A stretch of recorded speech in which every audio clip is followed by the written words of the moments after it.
Capítulo 11 A teoria de campo unificado de Elon Musk. Os irmãos Rive eram como uma gangue tecnológica. No fim dos anos 90, eles saltavam sobre skates e disparavam pelas ruas de Santa Cruz, batendo a porta de empresas e perguntando se precisavam de alguma ajuda com seus sistemas de computadores. Os jovens, que haviam crescido na África do Sul com seu primo Elon Musk, logo decidiram que devia haver uma maneira mais fácil de vender seu conhecimento em tecnologia do que bater de porta em porta.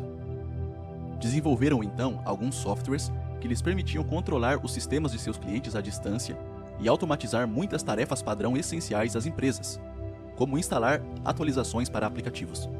Os programas se tornaram a base de uma nova empresa chamada Everdream, e os irmãos promoveram sua tecnologia de maneiras convincentes.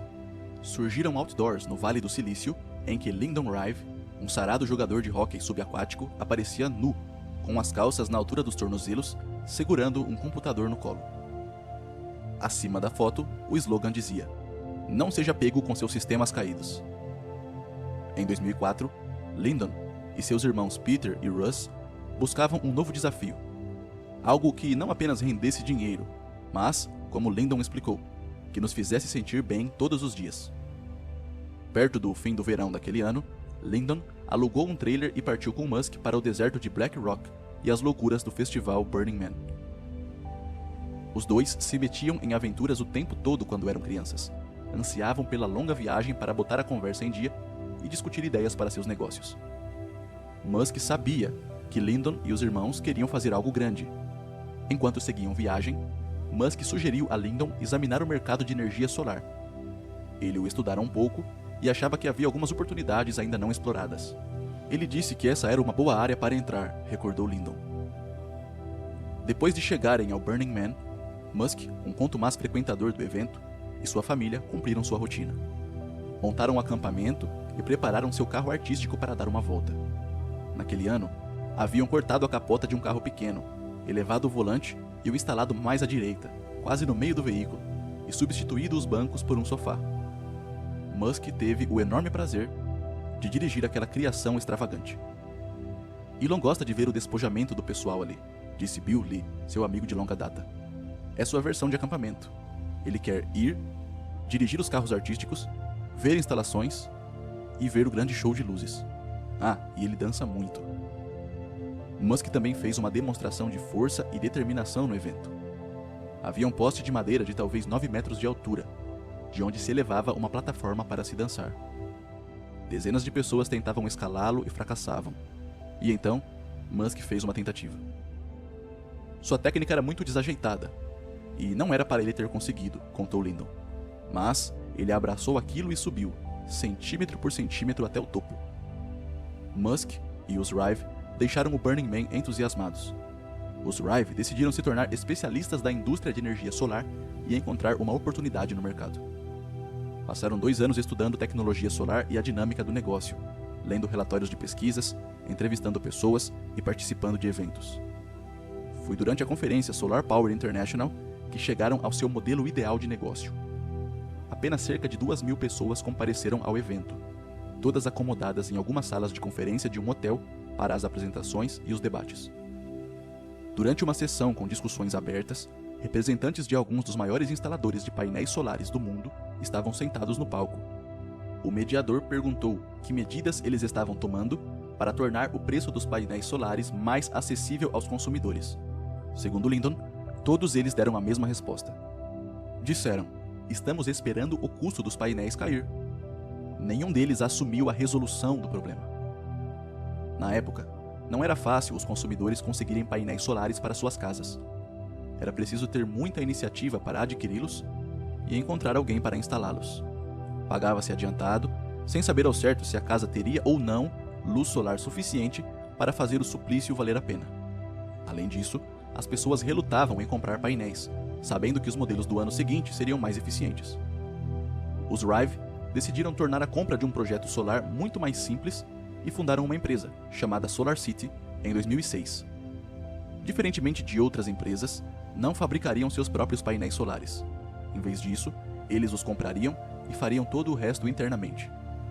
Criaram um programa para analisar a conta de luz de um cliente, a posição de sua casa e a quantidade de luz solar que esta tipicamente recebia. Fatores que determinariam se optar pela energia solar fazia sentido. A companhia tinha equipes próprias para instalar os painéis solares e criou um financiamento pelo qual o cliente não precisava pagar adiantado pelos painéis. Os consumidores então arrendavam os painéis por alguns anos a uma mensalidade fixa. Assim, conseguiam uma conta de luz mais barata. Já não estavam sujeitos aos constantes aumentos da tarifa dos serviços públicos e, se vendessem a casa, podiam transferir o contrato para o novo proprietário. Ao fim do arrendamento, o dono da casa também podia aprimorar o serviço com painéis novos e mais eficientes. Musk ajudara os primos a elaborar essa estrutura e se tornara o presidente e o maior acionista da empresa, detendo 1/3 da SolarCity. 6 anos depois, a SolarCity já se tornava a maior instaladora de painéis solares do país.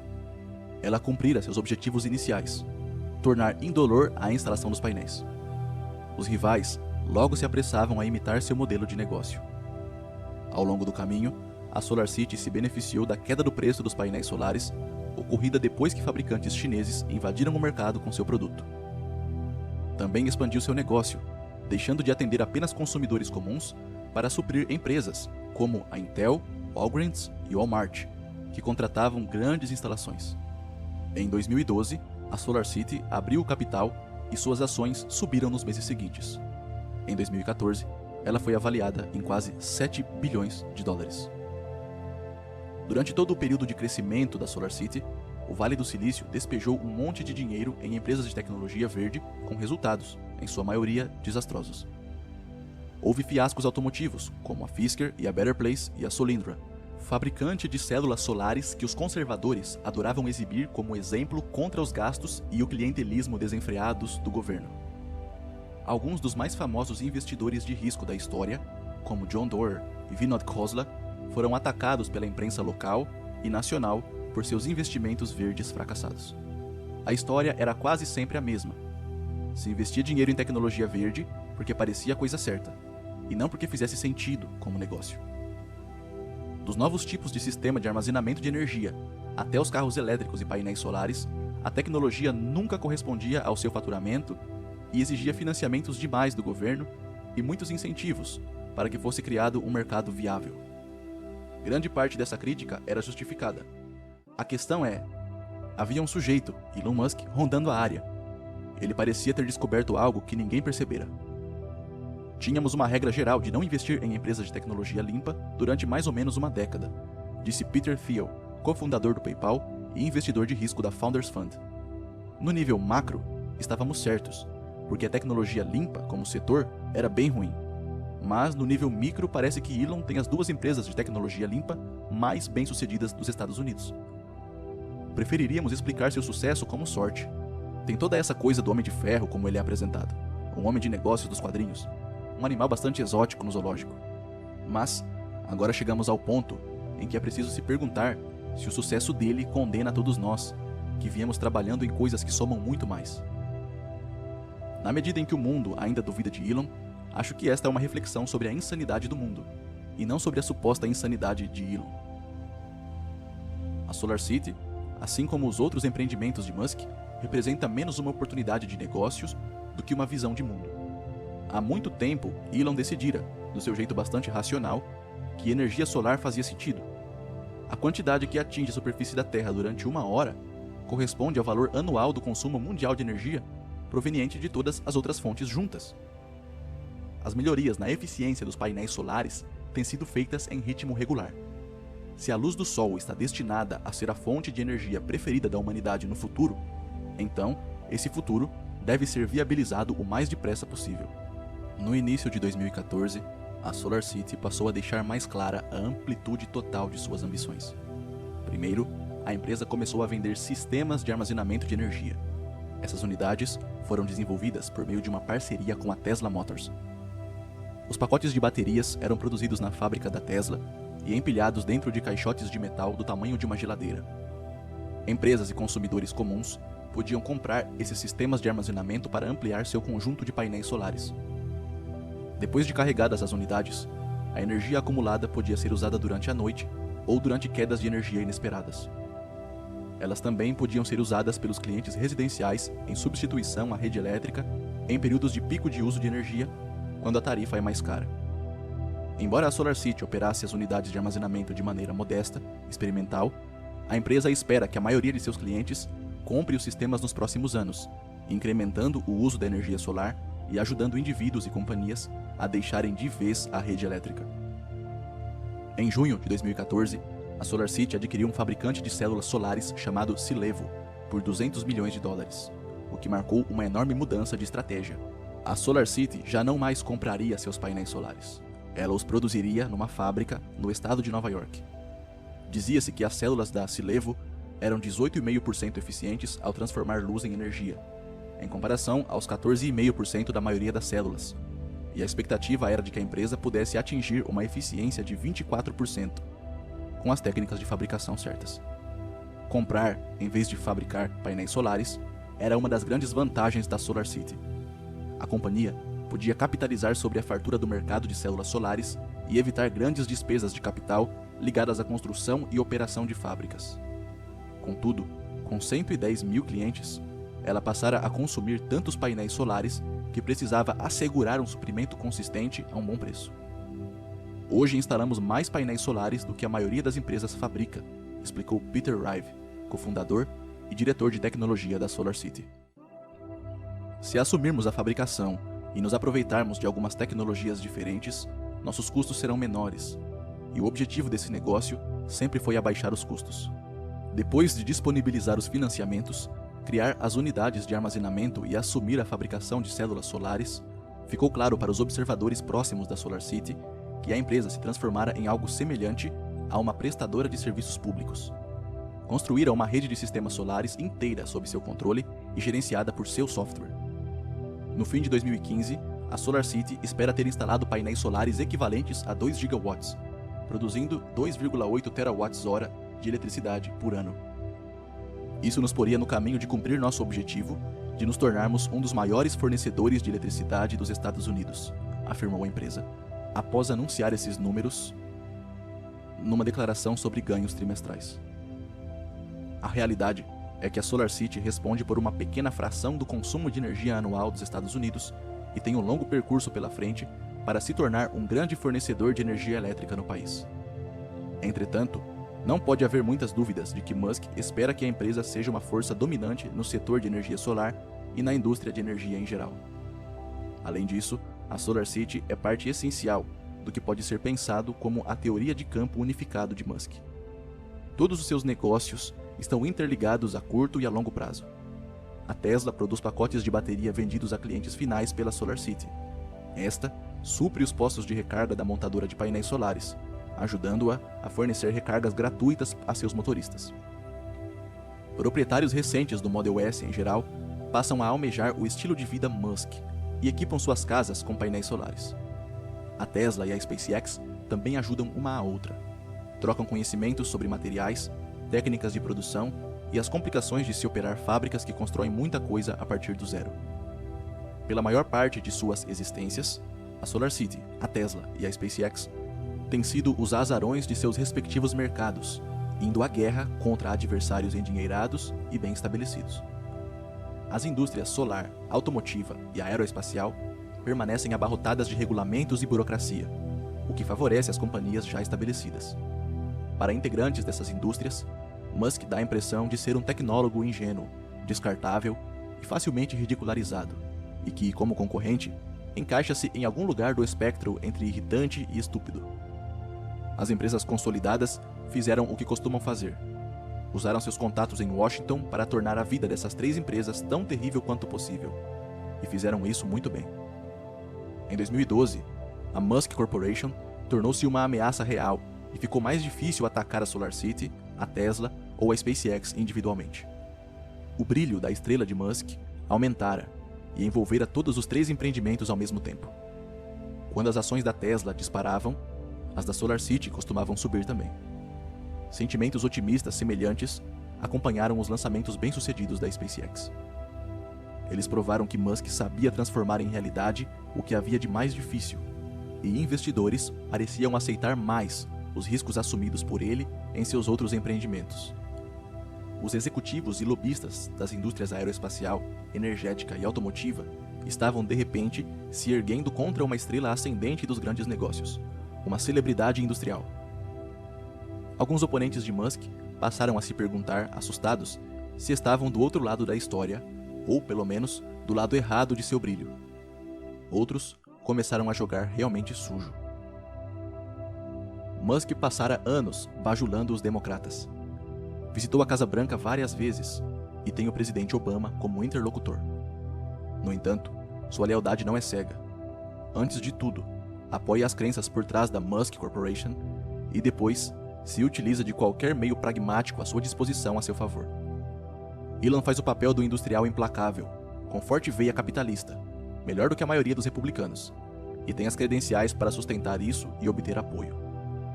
Os políticos de estados como Alabama, que buscam proteger alguns empregos em fábricas para Lockheed, ou que, em Nova Jersey, tentam ajudar o lobby das concessionárias de automóveis, têm agora de brigar com um sujeito dono de um império de empregos e fábricas espalhado por todo os Estados Unidos. Até o fim da produção desse livro, a SpaceX tinha uma fábrica em Los Angeles, um local para testar foguetes no centro do Texas e dera partida na construção de um espaçoporto no sul do Texas.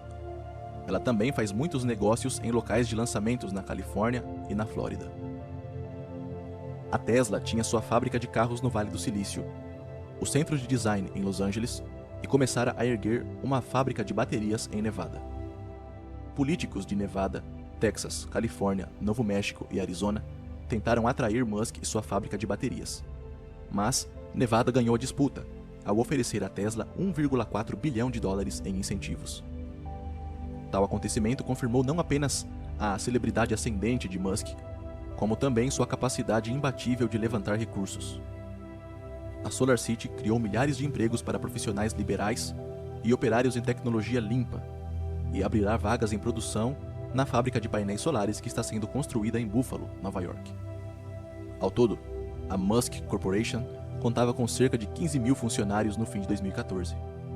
Longe de parar por aí, o plano inclui a criação de dezenas de milhares de outros empregos, amparada em produtos cada vez mais ambiciosos.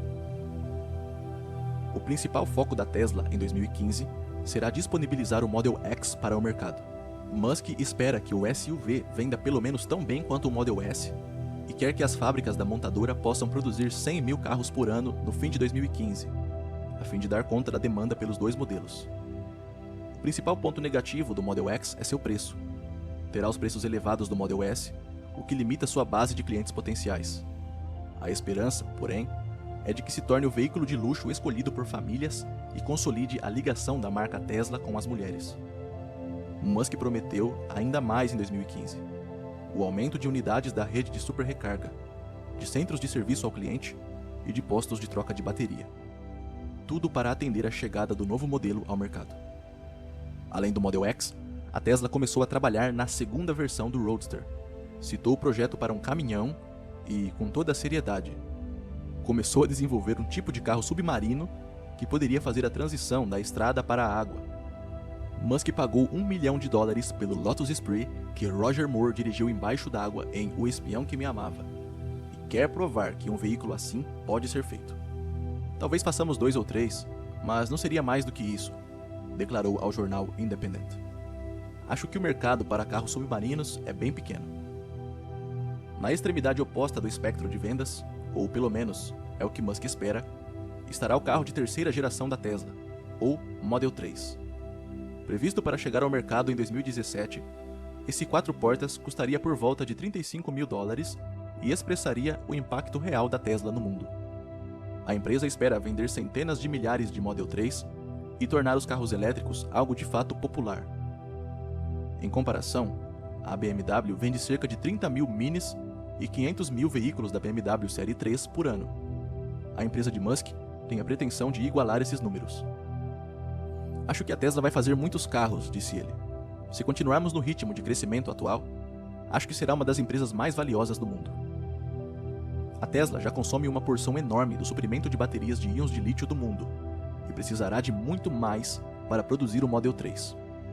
Foi por isso que, em 2014, Musk anunciou planos de construir o que chamou de Gigafábrica, ou as maiores instalações do mundo para a produção de íons de lítio.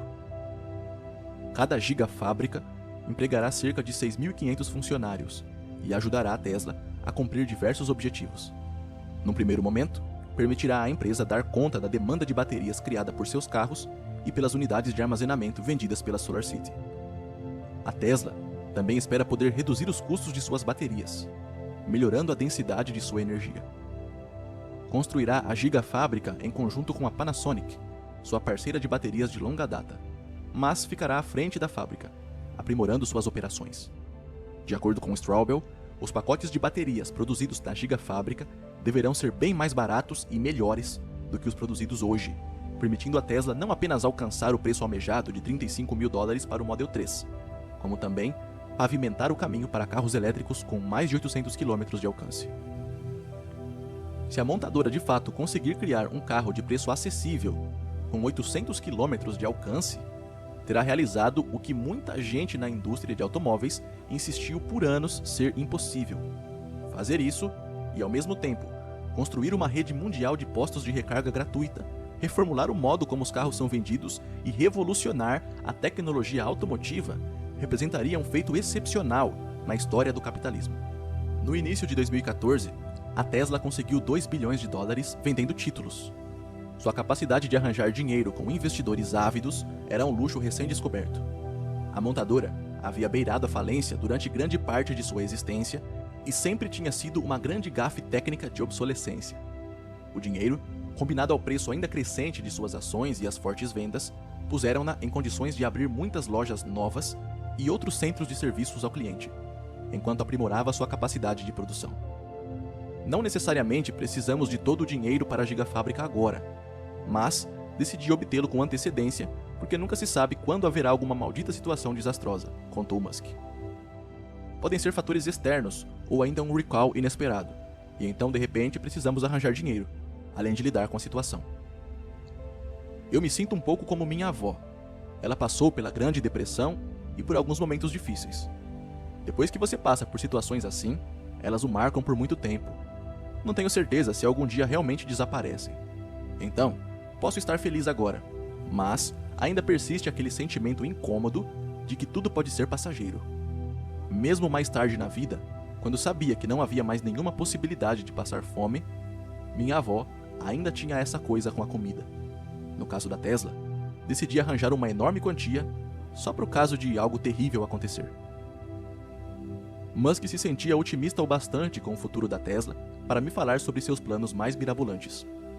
Ele espera reformar a sede da montadora em Palo Alto, uma mudança que os funcionários gostariam.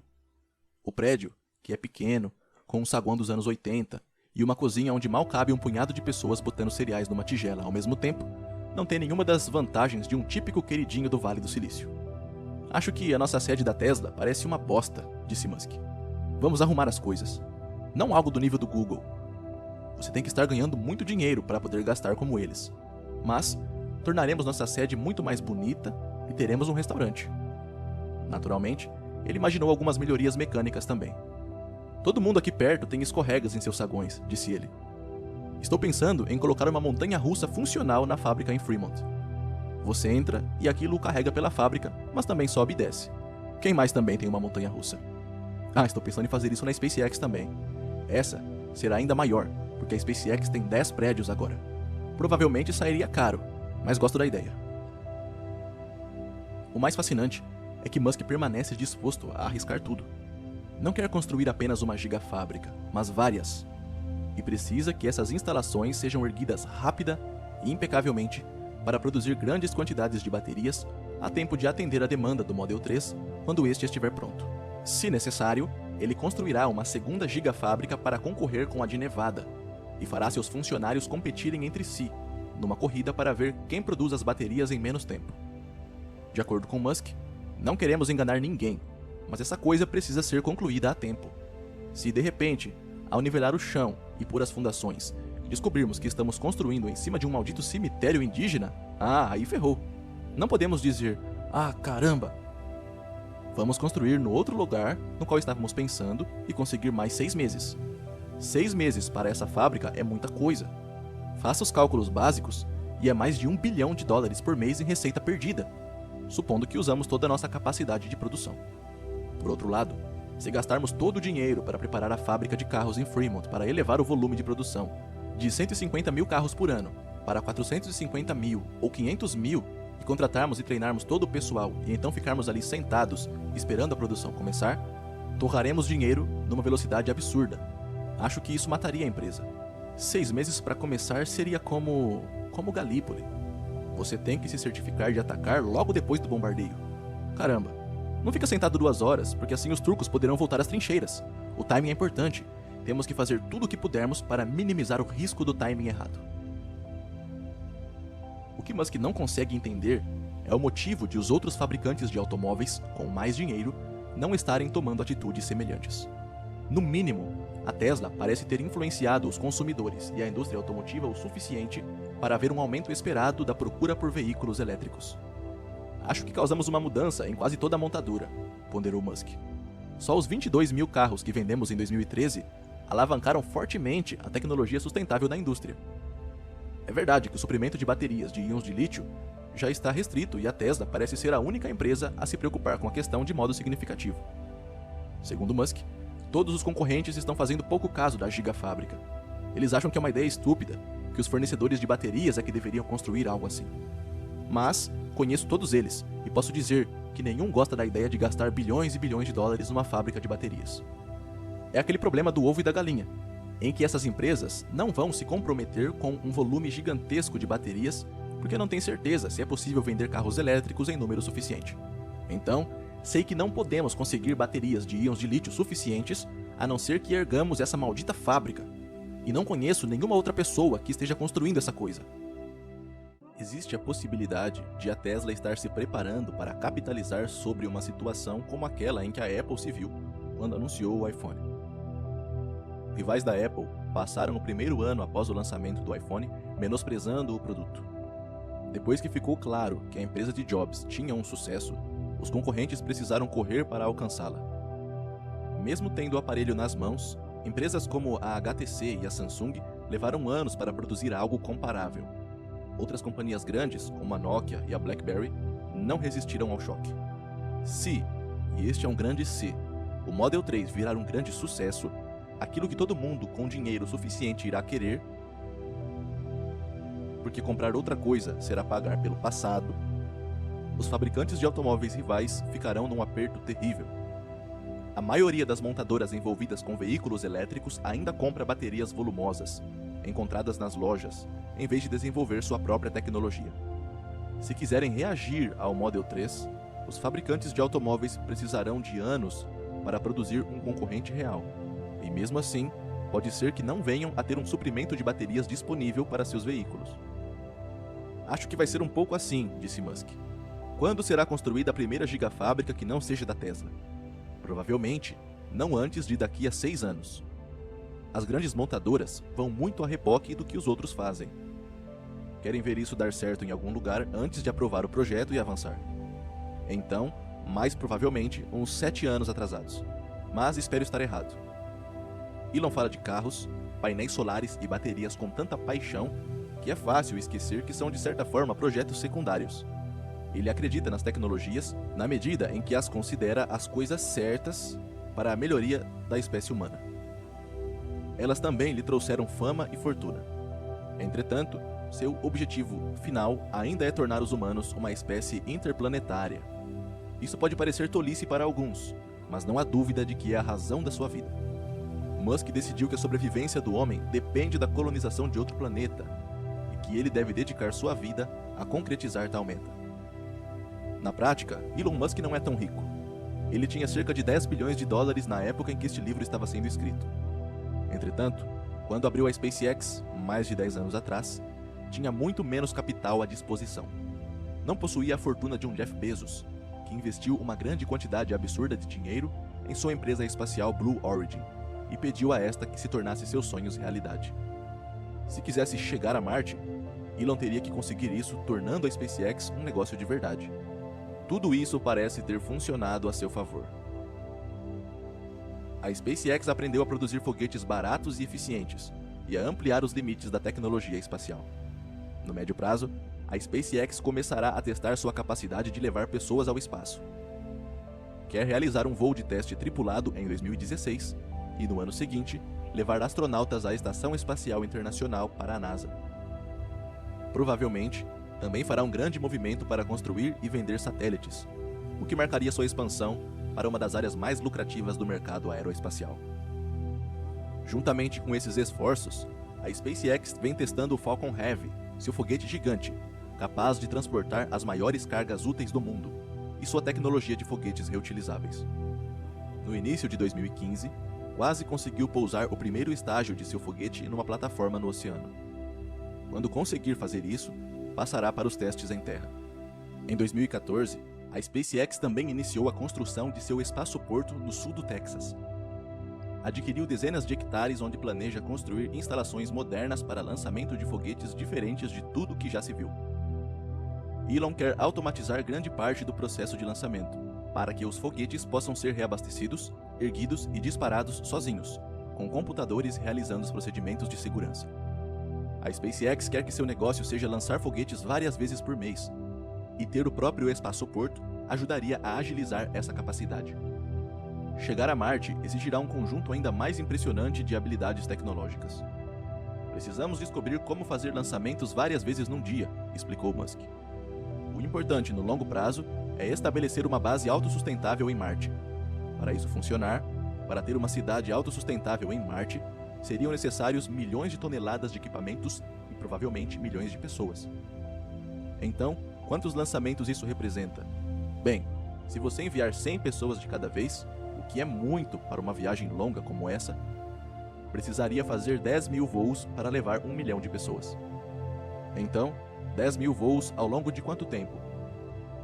Considerando que só se pode partir para Marte uma vez a cada 2 anos, isso significa que precisaríamos de 40 ou 50 anos. Acho que, para cada voo que parte para Marte, é preciso lançar a espaçonave e depois tê-la numa órbita de estacionamento, reabastecendo seus tanques com propelente. Em essência, a espaçonave usaria uma boa parte de seu propelente para entrar em órbita. Em seguida, seria enviada uma nave-tanque para reabastecê-la de propelente, a fim de que ela possa partir para Marte em alta velocidade e chegar lá em 3 meses em vez de 6, e com uma carga útil grande. Não tenho um plano detalhado para Marte, mas sei de algo que pelo menos funcionaria. Um sistema baseado em metano, com um grande impulsionador, uma espaçonave e uma nave-tanque. Acho que até 2025 a SpaceX terá desenvolvido um impulsionador e uma espaçonave capazes de levar grandes quantidades de pessoas e carga para Marte. O importante é estabelecer um limiar econômico para os custos. Se estes forem de $1 bilhão por pessoa, não haverá colônia em Marte. Se ficarem em torno de 1 milhão ou $500 mil por pessoa, acho altamente provável a existência de uma colônia marciana e autossustentável. Haverá pessoas interessadas o suficiente que venderão suas coisas na Terra e se mudarão. Não é turismo. É como pessoas chegando à América nos tempos do Novo Mundo. Você se muda, arranja um emprego lá e faz as coisas funcionarem. Se você resolve o problema de transporte, não é tão difícil fazer uma estufa transparente pressurizada para morar. Mas, se você não consegue chegar lá, não importa o que vem depois. Por fim, seria necessário aquecer Marte, se quisermos que seja um planeta semelhante à Terra. E eu não tenho um plano para isso. O processo demoraria muito tempo, na melhor das circunstâncias. Algo, não sei, entre 1 século e 1 milênio. Existe 0 chance de que seja terra transformado durante minha existência. Não 0, mas uma chance de 0,001%. E seria preciso tomar medidas de fato drásticas com relação a Marte. Musk passou meses andando para lá e para cá em sua casa em Los Angeles. Tarde da noite, pensando nesses planos para Marte e discutindo-os com Tallulah, com quem se casara de novo, perto do fim de 2012. Quer dizer, não há muitas pessoas com quem se possa conversar sobre esse tipo de coisa, disse Musk. Essas conversas incluíam Musk sonhando acordado e em voz alta em se tornar o primeiro homem a pôr os pés no planeta vermelho. Ele definitivamente quer ser o primeiro homem em Marte, contou Tallulah. Implorei a ele para que não seja. Talvez Musk goste de implicar com a mulher, ou talvez esteja se fazendo de modesto, mas ele negou essa ambição durante uma de nossas conversas tarde da noite. Eu só estaria na primeira viagem a Marte se tivesse confiança de que a SpaceX ficaria bem se eu morresse, argumentou ele. Gostaria de ir, mas não tenho que fazê-lo. O objetivo não é me possibilitar visitar Marte, mas permitir que um grande número de pessoas o façam. Pode ser que Musk sequer vá ao espaço. Ele não planeja participar dos voos de teste com humanos que estão por vir. Não acho que seria sábio, ponderou. Seria como o diretor da Boeing ser o piloto de teste para um novo avião. Não é o certo a se fazer para a SpaceX ou para o futuro da exploração espacial. Será se estivermos voando há 3 ou 4 anos. Sinceramente, se eu nunca for ao espaço, tudo bem. O objetivo é maximizar a expectativa de vida provável da humanidade. É difícil avaliar quanto uma pessoa comum leva Musk a sério quando ele fala assim. Alguns anos atrás, a maioria das pessoas o teria classificado como alguém empolgado por propulsores a jato, robôs e o que mais o Vale do Silício decidira focar no momento. Então, Musk colecionou uma conquista após outra, passando de grande falastrão a um dos empreendedores mais reverenciados da região. Peter Thiel acompanhou esse amadurecimento de Elon, de CEO impetuoso, mas inseguro, do PayPal, a CEO confiante que obtém o respeito de milhares. Acho que, em alguns aspectos, ele melhorou muitíssimo com o passar do tempo, disse Thiel. Mais impressionante para ele é a capacidade de Musk de encontrar pessoas brilhantes e ambiciosas e atraí-las para suas empresas. Ele tem as mentes mais talentosas da indústria aeroespacial trabalhando para ele. E o mesmo se pode dizer da Tesla, para onde um engenheiro mecânico talentoso que gosta de construir carros vai, porque provavelmente é a única empresa nos Estados Unidos em que é possível fazer coisas novas, interessantes. As duas companhias foram criadas com essa visão de motivar uma massa crítica de profissionais de talento a trabalhar em coisas inspiradoras. Thiel acha que o objetivo de Musk de levar humanos a Marte deve ser levado a sério, e acredita que isso dá esperança ao público. Nem todo mundo se identificará com a missão, mas o fato de haver alguém levando a exploração e nossas habilidades técnicas a seus limites é importante. Segundo ele, o objetivo de enviar um homem a Marte é muito mais inspirador do que aquilo que outros estão tentando fazer no espaço. É essa a ideia de voltar ao futuro. Houve uma grande redução do programa espacial e as pessoas abandonaram a visão otimista do futuro que tínhamos no início dos anos 70. A SpaceX mostra que há um caminho para voltar a esse futuro. Há um grande valor no que Elon está fazendo. Aqueles que de fato acreditam surgiram com força total em agosto de 2013, quando Musk revelou algo chamado Hyperloop. Anunciada como um novo meio de transporte, essa máquina seria um tubo de ar pressurizado, como os usados para enviar correspondência em escritórios, mas em grande escala. Musk propôs ligar cidades como Los Angeles e São Francisco por meio de uma versão suspensa desse tipo de tubo que transportaria pessoas e carros em cápsulas. Ideias semelhantes já haviam sido propostas, porém, a criação de Musk tinha características únicas. Ele propunha que o tubo funcionasse sob baixa pressão e que as cápsulas flutuassem sobre um leito de ar produzido por esquis em sua base. Cada cápsula seria impulsionada à frente por um pulso eletromagnético, e motores instalados dentro do tubo lhe dariam mais força quando necessário. Esses mecanismos poderiam manter as cápsulas a quase 1.290 km por hora, permitindo a uma pessoa ir de Los Angeles a São Francisco em meia hora. Todo o mecanismo seria movido a energia solar, é claro, e serviria para ligar cidades com menos de 1.600 km de distância uma da outra. Faz sentido para trajetos como Los Angeles a São Francisco, Nova York a Washington, Nova York a Boston, explicou Musk na época. Acima de 1.600 km, o custo do tubo começa a se tornar proibitivo, e ninguém quer tubos para todos os lados. Ninguém quer morar na Tubulândia. Musk vinha pensando no Hyperloop havia vários meses, descrevendo-o para amigos em particular. A primeira vez que falou sobre isso com alguém fora de seu círculo foi durante uma de nossas entrevistas. Ele me contou que a ideia surgiu de seu ódio à proposta de sistema ferroviário de alta velocidade na Califórnia. Segundo Elon, o trem-bala de 60 bilhões de dólares que está sendo proposto na Califórnia seria o mais lento do mundo, ao custo mais alto por quilômetro. Eles baterão os recordes de todas as maneiras erradas. A ferrovia de alta velocidade da Califórnia tem por objetivo permitir aos usuários ir de Los Angeles a São Francisco em 2 horas e meia, quando estiver concluída em, espere para ver, 2029. Um voo entre as duas cidades demora 1 hora e de carro o percurso é de 5 horas, situando o trem bem no meio da zona da mediocridade, o que particularmente deixou Musk remoendo-se por dentro. Ele insistiu que o Hyperloop custaria de 6 a 10 bilhões de dólares, iria mais rápido do que um avião e permitiria aos usuários entrar com seus carros na cápsula e sair dirigindo-os ao chegarem a outra cidade. Na época, parecia que Musk apresentara a proposta do Hyperloop só para fazer o público e os legisladores repensarem o trem de alta velocidade. Ele não pretendia de fato construí-lo, mas sim mostrar às pessoas que havia ideias mais criativas para coisas que podiam resolver de verdade os problemas e fazer o Estado evoluir. Com alguma sorte, a ferrovia de alta velocidade seria cancelada. Musk me disse isso numa série de e-mails e telefonemas antes do anúncio. Mais tarde, pode ser que eu financie e assessore o projeto do Hyperloop, mas agora não posso tirar o olho da SpaceX ou da Tesla, escreveu ele. Entretanto, seu tom começou a mudar depois que ele divulgou um estudo detalhando o Hyperloop. A Bloomberg Businessweek publicou a primeira reportagem sobre isso, e o servidor da revista entrou em pane quando as pessoas sobrecarregaram o site para ler sobre a invenção. O Twitter também enlouqueceu. 1 hora depois de divulgar a informação, Musk deu uma entrevista coletiva para falar sobre o Hyperloop. Em alguma hora entre nossas numerosas conversas e aquele momento, ele decidira construir a coisa, dizendo aos repórteres que consideraria fazer pelo menos um protótipo para provar que a tecnologia podia funcionar. Teve quem achasse tudo divertido.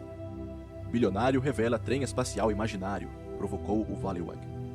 Amamos a insana determinação de Elon Musk. Houve sem dúvida um tempo em que carros elétricos e voos espaciais particulares também pareciam tolice. O mais tolo, porém, é tratar isso como qualquer outra coisa que não seja a louca imaginação de um homem muito rico. Diferentemente de seus tempos de ataques violentos à Tesla, o Valleywag agora era a voz de uma minoria. As pessoas pareciam mesmo crer que Musk podia fazer aquilo. Acho que a profundidade com que elas acreditavam nisso surpreendeu Musk e o forçou a se comprometer com o protótipo. Num estranho momento em que sua vida imitava a arte, Musk realmente se tornara o mais próximo de Tony Stark que o mundo tinha, e ele não podia decepcionar o público que o adorava. Pouco depois da divulgação dos planos do Hyperloop, Shervin Pishover, investidor e amigo de Musk, levou as especificações detalhadas da tecnologia para uma reunião de 90 minutos com o presidente Obama na Casa Branca. O presidente se apaixonou pela ideia, disse Pishover. Sua equipe estudou os documentos e organizou um encontro entre Musk e Obama em abril de 2014. Desde então, Pishover, Kevin Brogan e outros formaram uma empresa chamada Hyperloop Technologies, com a esperança de construir o primeiro trecho do tubo entre Los Angeles e Las Vegas. Teoricamente, os usuários poderiam ir de uma cidade a outra em 10 minutos.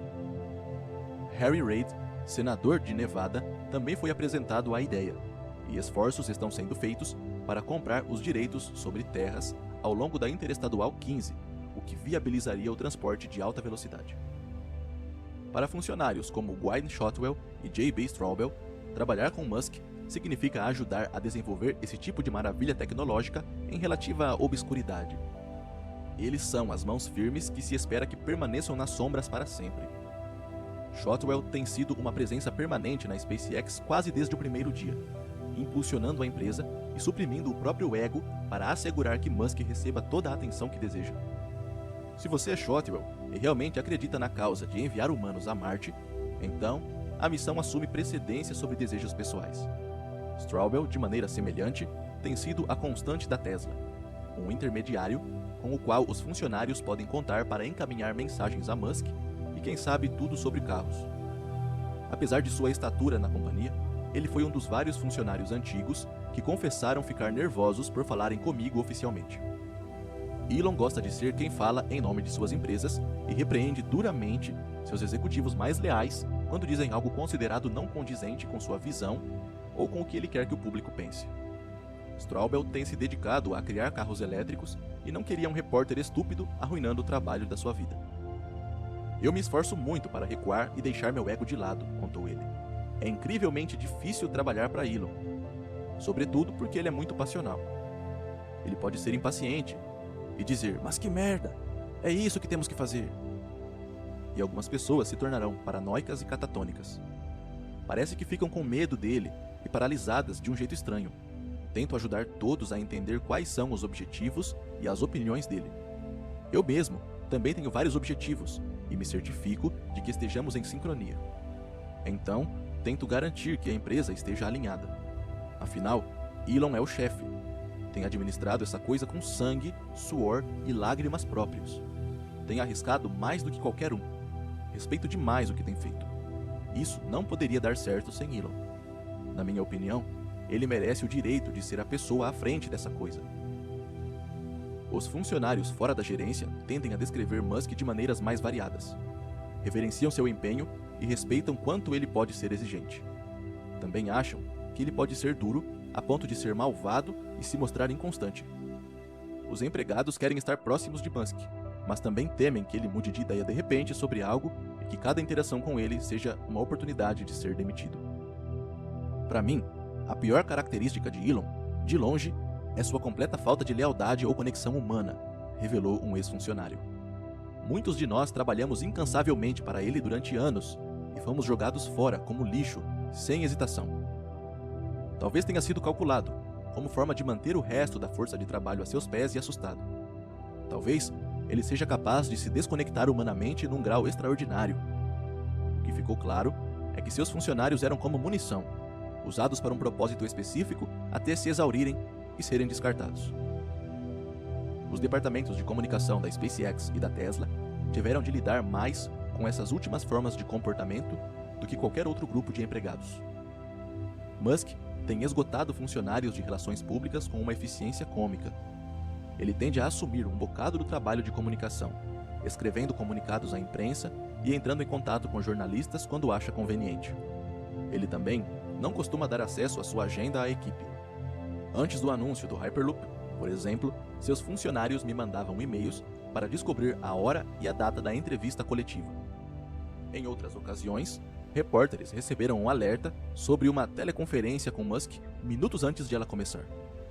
Não porque o pessoal de relações públicas não tivesse competência para informar sobre o evento. A verdade é que Musk só avisara sobre seus planos minutos antes, e a equipe então lutava para acompanhar seus caprichos. Quando ele delega trabalho para o setor de comunicação, espera-se que este não perca um segundo e o execute no mais alto nível. Parte dessa equipe, atuando sob um misto de pressão e surpresa, durou apenas algumas semanas ou poucos meses. Outros ficaram alguns anos antes de se sentirem esgotados ou serem demitidos. Um grande exemplo do estilo aparentemente rígido de comunicação interna de Musk ocorreu no início de 2014, quando ele demitiu Mary Beth Brown. Descrevê-la como uma assistente administrativa leal seria muito inadequado. Mary Beth, com frequência, parecia uma extensão de Musk, o único ser que tinha acesso a todos os seus mundos. Durante mais de uma década, ela abriu mão de sua vida pessoal por Elon, indo e voltando entre Los Angeles e o Vale do Silício toda semana, e trabalhando até tarde da noite e nos fins de semana.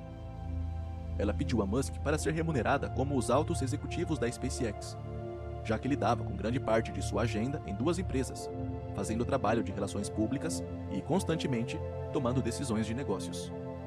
Musk respondeu que ela deveria tirar algumas semanas de folga, e ele assumiria suas funções e avaliaria quanto eram difíceis. Quando ela voltou, Musk lhe informou que já não precisava dela e pediu à assistente de Shotwell para cuidar de sua agenda. Mary Beth, ainda leal e magoada, não quis conversar sobre nada disso comigo. Musk disse que ela se tornara confortável demais para falar em seu nome e que, sinceramente, ela precisava ter uma vida. Outras pessoas sugeriram que Mary Beth e Tallulah batiam de frente e que essa foi a principal causa de sua saída. Mary Beth se recusou a ser entrevistada para este livro, apesar de vários pedidos. O que quer que tenha acontecido, qualquer perspectiva da situação era terrível. Tony Stark não demite Pepper Potts. Ele a adora e cuida dela a vida inteira. Ela é a única pessoa em quem ele pode confiar de verdade, aquela que está ao seu lado em todos os momentos. Para pessoas da SpaceX e da Tesla, o fato de Musk querer se livrar dela, e sem a menor cerimônia, pareceu escandaloso e a confirmação final de seu estoicismo cruel. A história da saída de Mary Beth Brown se tornou parte do folclore sobre a falta de empatia dele. somou-se às histórias de Elon repreendendo funcionários de maneira lendária, farpa cruel após farpa cruel. Pessoas também associaram esse tipo de comportamento a outras de suas características peculiares. Ele é conhecido por sua obsessão por erros de grafia em e-mails, a ponto de não conseguir ignorá-los e continuar lendo o conteúdo das mensagens. E mesmo em ambientes sociais, ele é capaz de se levantar da mesa de jantar sem dar nenhuma explicação e sair para olhar as estrelas, simplesmente por não estar disposto a suportar interlocutores estúpidos ou conversas fúteis. Depois de citar esse comportamento, dezenas de entrevistados manifestaram sua conclusão de que Musk se situa em algum lugar do espectro do autismo e tem dificuldade de considerar as emoções dos outros e de se importar com o bem-estar deles. Há uma tendência, sobretudo no Vale do Silício, de rotular indivíduos um pouco diferentes ou cheios de manias como autistas ou portadores da síndrome de Asperger. É uma psicologia de leigo para distúrbios que podem ser inerentemente difíceis de diagnosticar ou mesmo codificar. Aplicar tal rótulo a Musk parece uma atitude desinformada e cômoda. Ele trata os amigos e parentes mais próximos de maneira diferente do modo como age com funcionários, mesmo aqueles que trabalham a seu lado há muito tempo. Em seu círculo, ele é cordial, divertido e profundamente emotivo. Ele não pode ter conversas triviais, perguntando a um amigo como estão as crianças, mas faria tudo ao seu alcance para ajudar se o filho desse amigo estivesse doente ou em apuros. Ele protegerá as pessoas próximas dele a qualquer custo, e se achar necessário, poderá destruir aqueles que agiram mal com ele ou com seus amigos. O comportamento de Musk combina mais com o de alguém descrito por neuropsicólogos como profundamente dotadas. São indivíduos que, na infância, demonstram uma profundidade intelectual excepcional e alcançam o resultado máximo em testes de QI. Não é incomum essas crianças observarem o mundo e encontrarem defeitos, pequenas falhas no sistema e elaborarem pensamentos lógicos para consertá-los. Para Musk, a missão de assegurar que a espécie humana seja multiplanetária tem origem numa vida muito influenciada por ficção científica e tecnologia. Também é um imperativo moral que remonta à sua infância. De alguma forma, esse sempre foi seu destino. Cada faceta da vida de Elon pode ser uma tentativa de aliviar um tipo de depressão existencial que parece corroer cada fibra sua. Ele vê o homem limitando a si próprio e em perigo, e quer consertar a situação. Quem sugere ideias ruins durante reuniões ou comete erros no trabalho é um empecilho para tudo isso, atrasando o projeto de Musk. Não é que ele não goste do funcionário em questão como pessoa. É mais por ficar aflito com os erros que mantêm o homem sob perigo por muito mais tempo. A falta de emoção percebida é um sintoma do fato de, às vezes, ele se sentir como se fosse o único que entende de verdade a urgência de sua missão. Ele é menos sensível e tolerante do que os outros, porque suas apostas são muito altas. Os funcionários precisam ajudar a resolver problemas com o máximo de suas capacidades, ou então tem que sair do caminho. Elon se mostra bastante franco sobre essas tendências.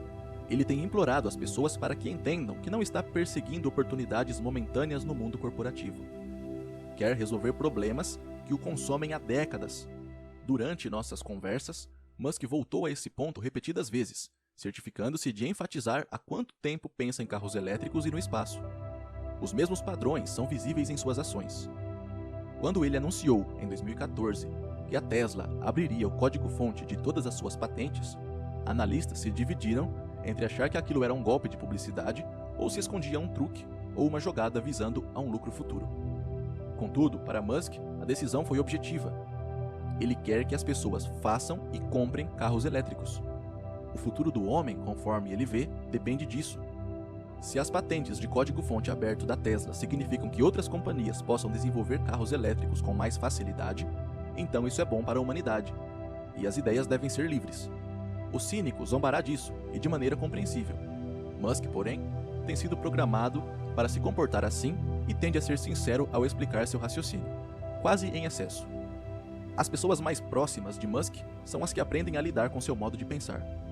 São as que podem se identificar com sua visão e desafiá-lo intelectualmente a concluí-la. Quando ele me perguntou, durante um de nossos jantares, se eu o achava maluco, foi uma espécie de teste. Havíamos conversado o bastante para ele saber que eu estava interessado no que ele estava fazendo. Elon já tinha começado a confiar em mim e a se abrir, mas queria se certificar, uma última vez, de que eu realmente entendia a importância de sua missão. muitos de seus amigos mais chegados têm passado por testes muito maiores e mais exigentes. Eles têm investido em suas empresas.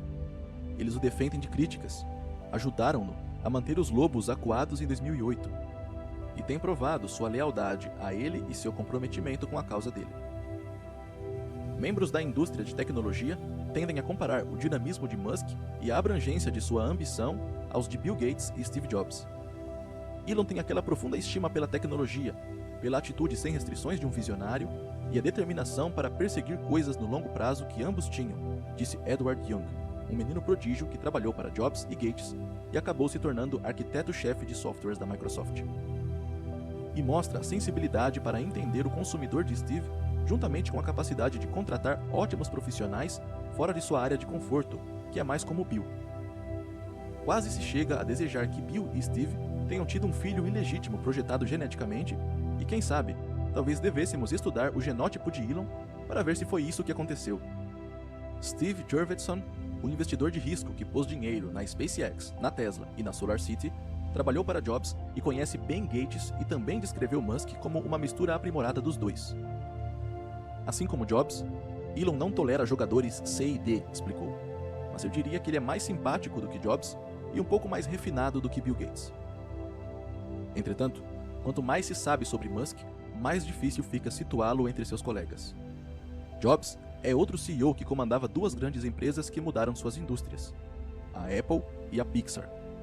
Contudo, as semelhanças entre os dois terminam aí. Jobs empregou sua energia muito mais na Apple do que na Pixar, diferentemente de Musk, que investe quantidades iguais de esforço em ambas as companhias, guardando o que quer que reste para a SolarCity. Jobs também era conhecido por sua atenção aos detalhes. Ninguém, porém, sugeriria que seu alcance era tão amplo quanto o de Musk na supervisão das operações rotineiras das empresas. A postura de Elon tem limites. Ele é menos habilidoso com marketing e estratégia de mídia. Não ensaia para suas apresentações, nem burila seus discursos. Faz a maioria de seus anúncios na Tesla e na SpaceX. Também dispara algumas grandes notícias numa tarde de sexta-feira, quando é provável que elas se percam enquanto os repórteres estão indo para casa passar o fim de semana. Simplesmente porque foi quando ele terminou de escrever o comunicado à imprensa, ou porque ele queria passar para outra coisa. Já Jobs tratava cada apresentação e aparição na mídia como algo precioso. Elon simplesmente não pode se dar ao luxo de trabalhar assim. Não tenho dias para ensaiar, contou. Preciso falar de improviso, e os resultados podem variar. Se Musk está ou não levando a indústria de tecnologia a novos patamares, assim como fizeram Gates e Jobs, os analistas continuam divididos.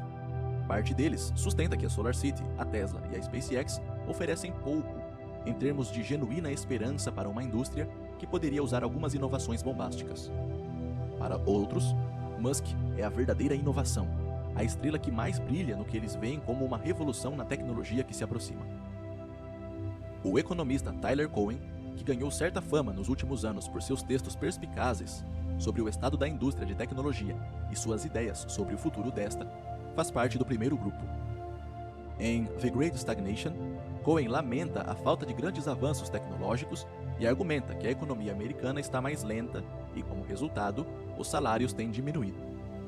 Num sentido figurado, a economia americana aproveitou muitas frutas penduradas na parte baixa das copas das árvores desde pelo menos o século XVII, fossem elas terras livres, abundante mão de obra imigrante ou novas e poderosas tecnologias, escreve ele.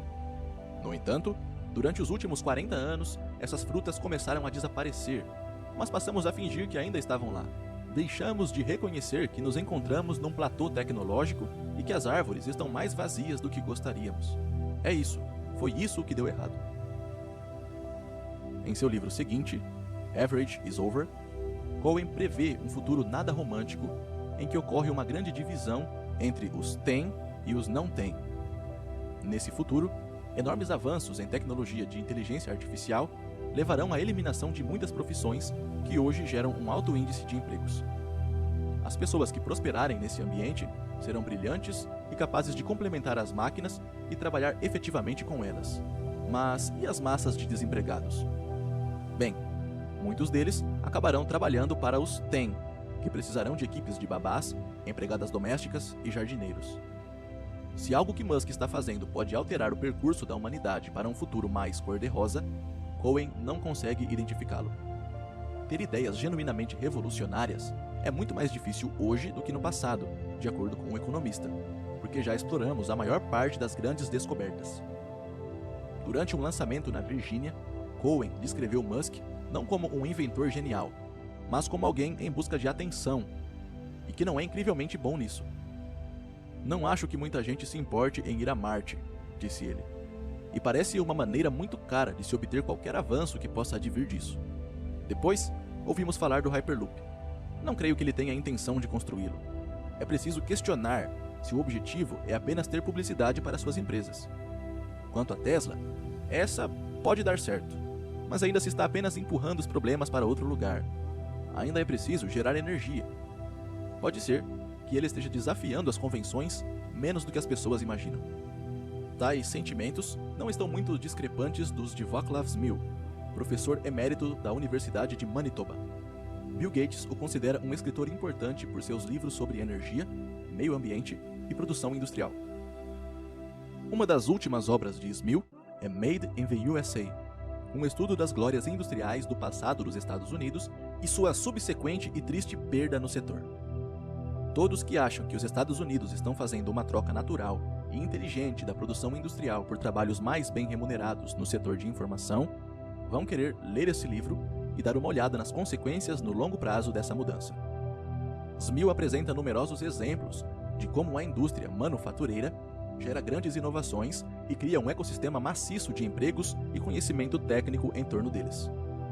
Por exemplo, quando o país, cerca de 30 anos atrás, parou de produzir praticamente todos os aparelhos eletrônicos de consumo e displays que funcionam como commodities, perderam também sua capacidade de produzir em massa baterias e telas planas avançadas, duas classes de produtos fundamentais para computadores portáteis e celulares e cujas importações em grande escala ainda contribuem para o déficit da balança comercial americana, escreveu Smil.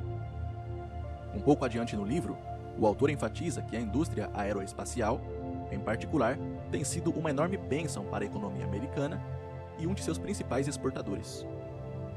Manter a competitividade do setor deve ser um componente-chave dos esforços para impulsionar as exportações dos Estados Unidos, e estas terão que ser uma grande parte das vendas do setor, já que o maior mercado aeroespacial do mundo, nas próximas 2 décadas, estará na Ásia, sobretudo na China e na Índia, e os fabricantes americanos de aeronaves e motores para essas nações devem se beneficiar dessa expansão.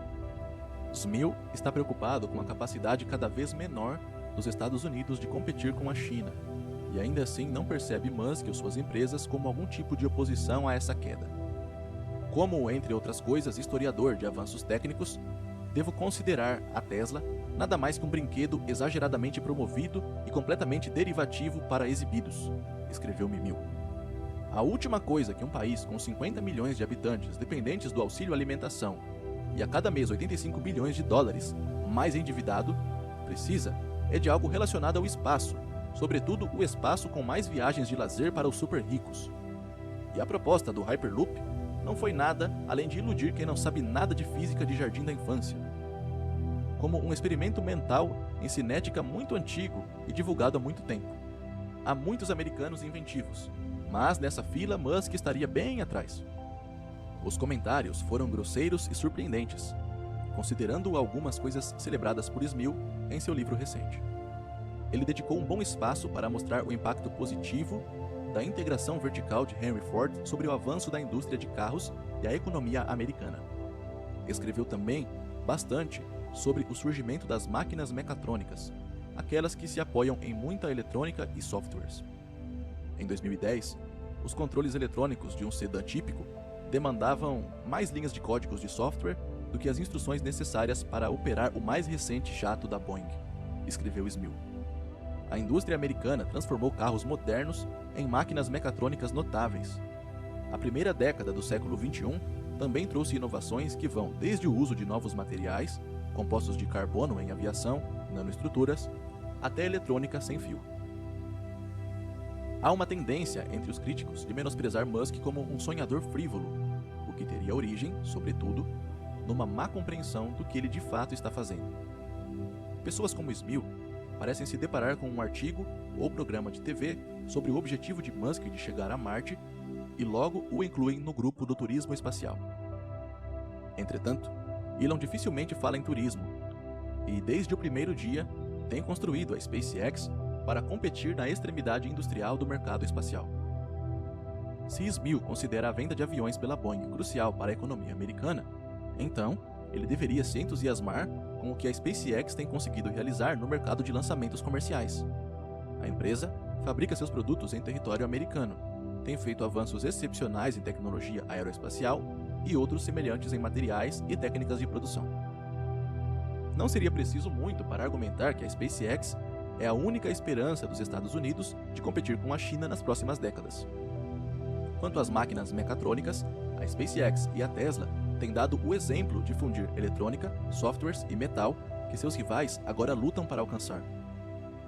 E todas as companhias de Musk, inclusive a SolarCity, têm feito um uso excepcional da integração vertical e transformado o controle interno de componentes numa vantagem real. Para se ter ideia de como o trabalho de Musk pode acabar sendo importante para a economia americana, pense na máquina mecatrônica dominante dos últimos anos, o smartphone. Antes do iPhone, os Estados Unidos eram o retardatário da indústria de telecomunicação. Todos os celulares e serviços móveis mais cobiçados estavam na Europa e na Ásia, enquanto os consumidores americanos se arrastavam com equipamentos antiquados. Com a chegada do iPhone, em 2007, mudou tudo. O aparelho da Apple incorporava muitas funções de um computador, ganhando depois novos recursos com seus aplicativos, sensores e mais reconhecimento geográfico. O Google atacou o mercado com o software Android e os celulares que o comportavam, e os Estados Unidos, de repente, emergiram como força impulsora da indústria de dispositivos móveis. Os smartphones foram revolucionários devido ao modo como permitiam que o hardware, software e serviços trabalhassem em conjunto, uma mistura que favoreceu as habilidades do Vale do Silício. A ascensão do smartphone levou a um grande boom industrial em que a Apple se tornou a empresa mais valiosa do país e bilhões de seus aparelhos inteligentes se espalharam pelo mundo inteiro. Tony Fadell, o ex-executivo da Apple, ao qual é atribuída a chegada do iPod e do iPhone ao mercado, caracterizou o smartphone como representante de um tipo de superciclo em que hardware e software chegaram a um ponto crítico de maturidade. A eletrônica se tornou boa e barata e os softwares são mais confiáveis e sofisticados. Essa interação agora leva a ideias dignas de ficção científica, que nos foram prometidas há muito tempo, a se tornarem realidade. O Google tem seus carros autoguiados e adquiriu dezenas de empresas de robótica enquanto procura fundir código e máquina. A Nest, a companhia de Fadell, produz termostatos e alarmes de fumaça inteligentes. A General Electric fabrica motores de jatos repletos de sensores instruídos a relatar proativamente possíveis anomalias a seus mecânicos humanos. E várias startups estão inserindo softwares potentes em aparelhos médicos para ajudar as pessoas a monitorar e analisar seus corpos e diagnosticar doenças. Pequenos satélites estão sendo postos em órbitas, 20 de uma vez, e em vez de receberem uma tarefa fixa por toda a vida, como seus predecessores, estão sendo reprogramados em voo para uma ampla variedade de negócios e tarefas científicas. A Zero Aero, uma startup de Mountain View, tem alguns ex-funcionários da SpaceX à disposição e está trabalhando num tipo de transporte novo e secreto. Um carro voador, finalmente? Talvez. Para Fadell, o trabalho de Musk é o que há de mais avançado nessa tendência. Ele poderia ter criado apenas um carro elétrico, mas fez coisas como usar motores para ativar maçanetas. Ele está unindo aparelhos eletrônicos e softwares, e as outras fabricantes de carros tentam agora descobrir uma maneira de chegar lá. Quer seja a Tesla, quer seja a SpaceX pegando cabos de Ethernet e passando-os dentro de foguetes, estamos falando de combinar a ciência de produção do mundo antigo com uma tecnologia barata voltada para o consumidor. Junte essas coisas e elas se transformam em algo que nunca vimos antes. De repente, há uma mudança global. É uma função escada. Na medida em que o Vale do Silício tem procurado um herdeiro para o lugar de Steve Jobs como força dominante e norteadora da indústria de tecnologia, Musk tem emergido como o candidato mais provável. Ele, sem dúvida, é o cara do momento. Fundadores de startups, executivos bem estabelecidos e lendas o consideram a pessoa que mais admiram. Quanto mais a Tesla se tornar popular, mais a fama de Musk aumentará. Grandes vendas do Model 3 o confirmariam como um raro ser capaz de repensar uma indústria, entender os consumidores e executar o que quer que seja. A partir daí, suas ideias mais fantasiosas começam a parecer inevitáveis. Elon é uma das poucas pessoas que acredito ter mais realizações do que eu, disse Craig Venter, o homem que decodificou o genoma humano e depois criou formas de vida sintéticas. Em algum momento, ele espera trabalhar com Musk num tipo de impressora de DNA que poderia ser enviada a Marte. Teoricamente, isso permitiria aos humanos criar remédios, alimentos e micróbios úteis para os primeiros colonizadores do planeta. Acho que o teletransporte biológico é o que de fato permitirá a colonização do espaço, ponderou. Eu e Elon temos conversado sobre como isso pode ser feito. Um dos mais ardentes admiradores de Elon é também um de seus melhores amigos, Larry Page, cofundador e CEO do Google. Sua casa foi parar na lista das que abrigam Musk. Ele é uma espécie de sem-teto, o que acho divertido, disse Page. Ele envia um e-mail dizendo: "Não tenho onde ficar hoje à noite. Posso ir para sua casa?" Ainda não lhe dei uma chave ou algo assim. O Google tem investido mais do que praticamente qualquer outra empresa de tecnologia nos projetos milaborantes de Musk. Carros autoguiados, robôs e até um prêmio em dinheiro para levar uma máquina à Lua por um preço bem baixo. No entanto, a empresa opera sob uma série de restrições e expectativas decorrentes do fato de empregar dezenas de milhares de funcionários e ser constantemente analisada por investidores. É com isso em mente que Page às vezes sente um pouco de inveja do amigo, que tem conseguido fazer de ideias radicais a base de seus empreendimentos. Quando pensamos no Vale do Silício, ou em líderes corporativos em geral, normalmente não lhes falta dinheiro, ponderou Page. Se você tem todo esse dinheiro, que presumivelmente vai dar e não poderá nem sequer gastá-lo todo se quiser, por que dedicar seu tempo a uma empresa que não está fazendo nenhum bem? É por isso que considero Elon um exemplo inspirador. Ele disse: "Bem, o que eu deveria fazer nesse mundo? Solucionar o problema dos carros, do aquecimento global e tornar os humanos multiplanetários. Quer dizer, esses são objetivos bastante atraentes, e agora ele tem empresas para fazer isso. Isso também se torna uma vantagem competitiva para ele. Por que alguém iria querer trabalhar para uma companhia de defesa quando se pode trabalhar para um cara que quer ir a Marte e vai mover céus e terras para ser bem-sucedido? É possível enquadrar um problema de modo que seja realmente bom para o negócio." Em determinado momento, espalhou-se uma afirmação feita por Page sobre ele querer deixar todo o seu dinheiro para Musk. Page achou que fora mal interpretado, mas sustentou o ponto de vista. "Não vou deixar meu dinheiro para ele agora." Mas Elon faz uma defesa bastante convincente sobre se ter uma sociedade multiplanetária, porque, você sabe, de outro modo nossa espécie poderá morrer, o que parece triste, sob todos os aspectos. Acho que é um projeto muito factível, e precisamos de recursos relativamente modestos para montar uma colônia humana permanente em Marte. Eu estava apenas tentando chamar a atenção para a maneira como essa ideia é realmente forte. Conforme Page explica, boas ideias são sempre loucas até deixarem de ser. Um princípio que ele tem tentado aplicar ao Google. Quando ele e Sergey Brin cogitaram desenvolver maneiras de fazer buscas de trechos de livros, todos os especialistas consultados disseram que seria impossível digitalizar tudo o que fora publicado. Os cofundadores do Google decidiram fazer os cálculos e verificar se era fisicamente possível escanear os livros em um tempo razoável. Concluíram que sim, e o Google, desde então, digitalizou milhões de volumes.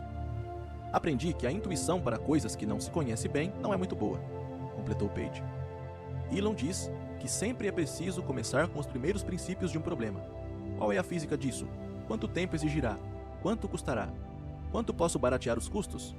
Existe um nível de engenharia e física que você precisa para avaliar o que é possível e interessante.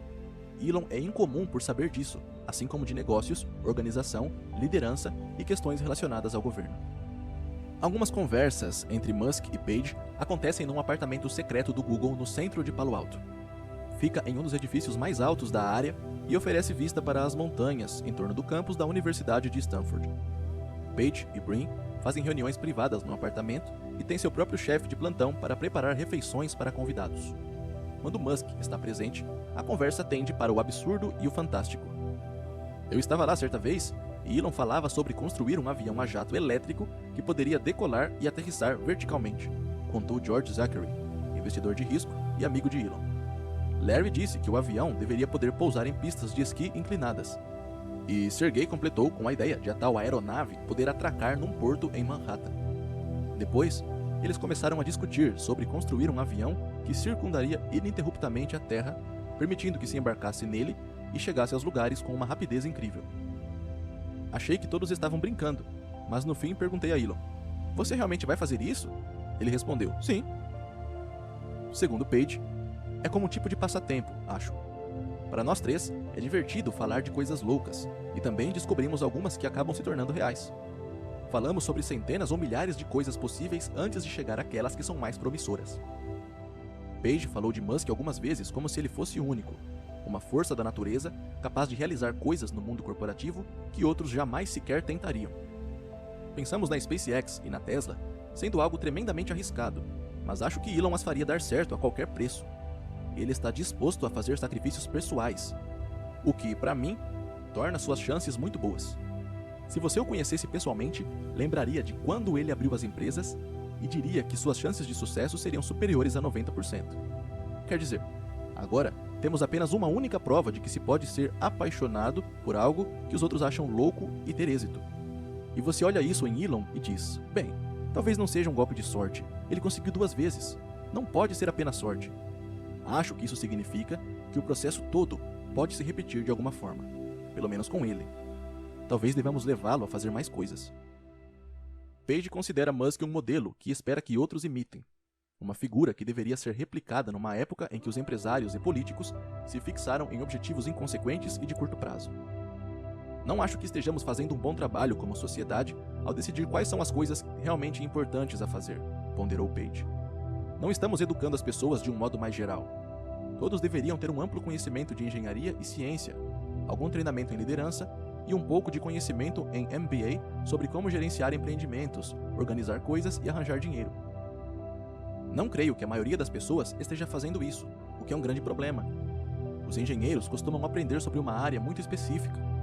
Quando se consegue pensar em todas as disciplinas juntas, encaramos tudo de maneira diferente e podemos sonhar com coisas muito mais loucas e como todos poderiam funcionar. Acho que isso é algo importante para o mundo. É assim que progredimos. A pressão da necessidade de consertar o mundo cobra seu preço no corpo de Musk. Há momentos em que você o encara e ele parece exausto. Não tem bolsas sob os olhos. São vales profundos e sombrios. Em seus piores momentos, depois de semanas de privação de sono, seus olhos parecem ter afundado no crânio. Seu peso varia com o estresse e, em geral, ele engorda quando está muito assoberbado de trabalho. É curioso como Elon passa tanto tempo falando na sobrevivência do homem e é incapaz de cuidar das consequências do seu estilo de vida no próprio corpo. Em sua carreira, Elon chegou cedo à conclusão de que a vida é curta, contou Straubel. Ao se admitir isso, chega-se à conclusão óbvia de que se deve trabalhar o máximo possível. Sofrer sempre foi típico de Musk. As crianças na escola o torturavam. Seu pai fazia jogos mentais cruéis. Elon, depois, agrediu a si mesmo, trabalhando horas num ritmo desumano, sempre forçando seus negócios até o limite. A ideia de equilíbrio entre a vida profissional e a pessoal parece sem sentido nesse contexto. Para ele, é apenas vida, e sua mulher e seus filhos tentam se encaixar no show como podem. Sou um pai muito bom, disse Musk. Fico com os meninos pouco mais da metade da semana e passo um tempo razoável com eles. Também os levo comigo quando viajo. Recentemente, fomos ao Grande Prêmio de Mônaco e passamos um tempo com o príncipe e a princesa de Mônaco. Tudo isso pareceu bem normal para eles. Os garotos ficaram indiferentes a tudo. Estão crescendo sob uma espécie de experiências extremamente incomuns, mas só se percebe quão incomuns elas são quando se está mais velhos. São apenas suas experiências. Eles têm boas maneiras à mesa. Incomoda um pouco Musk que seus filhos não sofram como ele sofreu. Ele acredita que a dor ajudou a torná-lo quem ele é e lhe deu reservas extras de força e vontade. Eles podem ter algumas dificuldades na escola, mas hoje elas protegem muitas crianças, avaliou. Se você xinga alguém, é mandado para casa. Quando eu estudava, se batessem em você e não houvesse sangue, era como que, não tem problema, deixa pra lá. Mesmo que houvesse um pouco de sangue, mas não muito, ficava tudo bem. O que devo fazer? Criar uma adversidade artificial? Como lidar com isso? A maior batalha que travo é para restringir o tempo do videogame, porque eles querem jogar o tempo todo. A regra é que eles têm que ler mais do que jogar videogame. Também não podem jogar jogos completamente estúpidos. Há pouco tempo, eles baixaram um jogo chamado Cookies, ou algo assim. Você literalmente fica clicando num biscoito. É como uma experiência de psicologia 101. Eu fiz eles deletarem o jogo do biscoito. Em vez disso, eles tiveram que jogar Flappy Golf, que é como Flappy Bird, mas pelo menos há um pouco de física envolvida. Musk tem falado sobre ter mais filhos, e é sobre essa questão que ele faz uma espécie de vis-a-vis filosófico controverso com o criador de Beavis and Butthead. Há um argumento em que Mike Judge faz em Idiocracia de que as pessoas inteligentes devem pelo menos manter seus números, disse Musk. Por exemplo, se há um vetor darwiniano negativo, então é claro que não é uma coisa boa. Deve ser pelo menos neutro. Mas, se cada geração suscetível de indivíduos inteligentes tiver menos filhos, é provável que isso também seja ruim. Quer dizer, a Europa, o Japão, a Rússia e a China estão caminhando para uma implosão demográfica. E a verdade é que são basicamente os mais ricos. Basicamente, riqueza, educação e ser secular são indicativos de uma taxa de natalidade baixa. Todos têm uma correlação com uma taxa de natalidade baixa. Não estou dizendo que apenas os inteligentes devam ter filhos, e sim que os inteligentes também devem ter filhos. Precisam ao menos manter, ou pelo menos haver, uma taxa de substituição. E a verdade é que noto que muitas mulheres inteligentes não têm filhos ou têm apenas um. Você pensa, uau, isso provavelmente não é bom. A próxima década da Musk Corporation deverá ser bem interessante. Elon tem dado a si mesmo a chance de se tornar um dos maiores empresários e inovadores de todos os tempos. Em 2025, a Tesla poderá muito bem ter uma série de 5 ou 6 carros e ser uma força dominante no crescente mercado de veículos elétricos. Mantendo seu atual índice de crescimento, a SolarCity terá tido tempo para emergir como uma sólida prestadora de serviços e líder no mercado de energia solar, cumprindo, enfim, sua promessa. E a SpaceX? Bem, talvez seja a mais intrigante. De acordo com os cálculos de Musk, a SpaceX deverá estar fazendo voos semanais para o espaço, transbordando humanos e cargas, e terá eliminado a maioria de seus concorrentes. Seus foguetes deverão poder dar 2 voltas em torno da Lua e depois pousar com extrema precisão no espaçoporto do Texas. E os preparativos para as primeiras dezenas de viagens a Marte já estarão sendo feitos. Se tudo isso se concretizar, Elon, então, com 50 e poucos anos, provavelmente será o homem mais rico do mundo e estará entre os mais poderosos. Como acionista majoritário de 3 empresas de capital aberto, a história estará disposta a abrir um sorriso largo para o que ele terá realizado.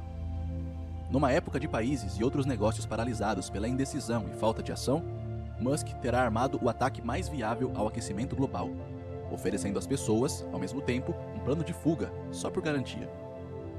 Terá trazido uma quantidade de fábricas cruciais de volta aos Estados Unidos. E assim, também terá oferecido um exemplo para outros empreendedores explorarem uma nova era de máquinas maravilhosas. Como disse Thiel, Musk poderá muito bem ter ido longe o bastante para dar esperança às pessoas, renovando a fé delas no que a tecnologia pode fazer pela humanidade. Esse futuro, é claro, permanece incerto. Todas as 3 empresas de Musk enfrentam enormes questões tecnológicas. Ele tem apostado na inventividade humana e na capacidade de as tecnologias solar, de baterias e aeroespacial acompanharem os preços e as curvas de desempenho previstos. Mesmo que essas apostas deem certo conforme ele espera, a Tesla pode enfrentar um recall estranho e inesperado. Um foguete da SpaceX transportando humanos pode explodir, um acidente que seria o fim da empresa. Riscos dramáticos acompanham praticamente tudo o que Musk faz. Quando jantamos juntos pela última vez, eu determinara que essa propensão ao risco tinha pouco a ver com a insanidade de Musk, como ele havia se questionado em voz alta vários meses antes. Não. Musk apenas parece ser dono de um nível de convicção tão intenso e excepcional que chega a ser irritante para alguns. Enquanto compartilhávamos batatas chips, guacamole e coquetéis, perguntei a ele diretamente quanto ele se dispunha a se arriscar e a perder. Sua resposta? Tudo o que as outras pessoas valorizam. Gostaria de morrer em Marte, disse ele. Mas não no impacto. O ideal seria ir para uma visita, voltar por algum tempo e depois ir para lá quando tivesse uns 70 anos e então ficar de vez. Se as coisas derem certo, seria assim. Se minha mulher e eu tivermos uma penca de filhos, ela provavelmente ficará com eles na Terra.